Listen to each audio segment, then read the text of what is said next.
pregame show?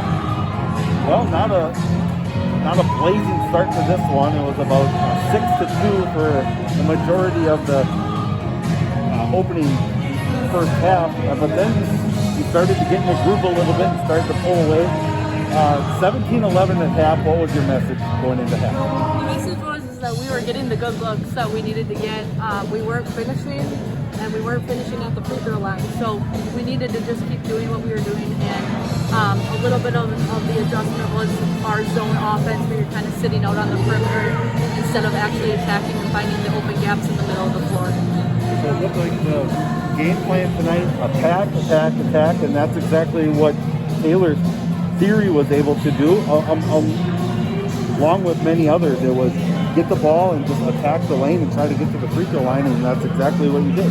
Yeah, we knew that 12 was their best player on the floor, averaging the most for them, so we knew that we had somehow had to take height out of the equation, and we thought that if we pushed the transition offense that we had a good chance of beating them up the floor, and then not only beating them up the floor and scoring, but if we could just get back into our 5-out look.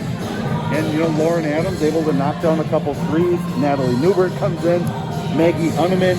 It was just a bunch of players coming in at a big time and making a play. Yeah, we talk about this all the time in the locker room of who else is going to step up this game. We know that Lauren and Taylor are both great athletes, and that usually the defense is keying in on them. So who is going to step up and hit that next shot or defend a little bit better on defense? And we had a great team win today, from starters to bench players, and bench energy for those kids that didn't get in. That's what it takes to win as a team. Now talk about your defensive effort tonight. You hold them to 11 at half, 29 in the game. It just looked like the intensity was there tonight. They knew what was on the line, especially for some of the seniors.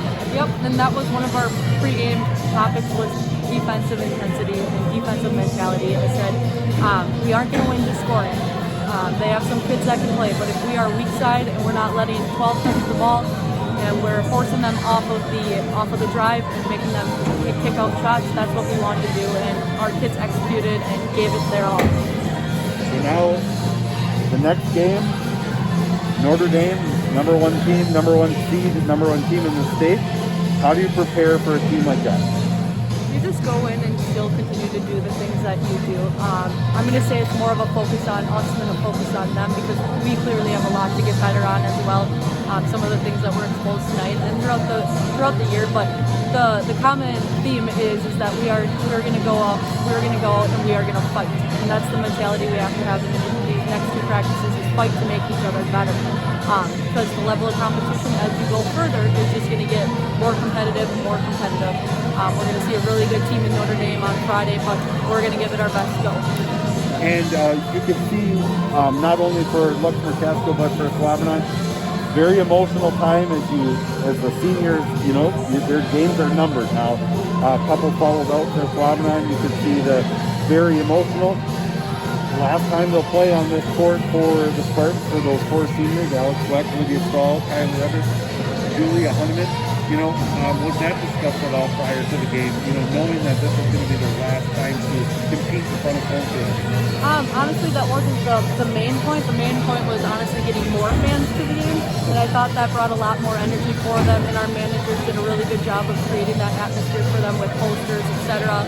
And I think that the four we have are great leaders, and you can see that on the court. And the reason I pulled them all out together is because I wanted them to know how important they are to this program. All right, well, congratulations on your first full season victory tonight, a 40-29 victory over at Slavinon, and best of luck Friday as you take on Notre Dame Trojans. Thank you guys for the coverage. All right.